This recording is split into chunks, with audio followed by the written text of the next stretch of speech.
Next brand, FB County. Ito yung brand na madalas ninyong makitang suot ng mga cholo.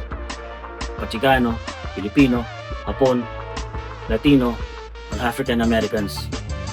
For example, si Eazy-E, rest in peace, sa isang legend na nagsimula ng gangster rap. Sinuot niya to at dahil tatak to ng West Coast, formahan niya ng 1990s hanggang ngayon. Actually, mas marapat na tawaging West Coast California style to kaysa sa Chicano or Cholo style. Keep that in mind. Ang signature ng FB County ay yung striped polo shirts and checkered button-down shirts. Sa mga tiga California, ang ganitong estilo, pwede pang formal. Napakakapal ng tela nito. Pang klima talaga ng Amerika. Ang presyo ng mga ganito ay 2,000 pesos to 7,000 pesos. Check nyo yung website nila. Madami silang products. Pang babae, pang lalaki.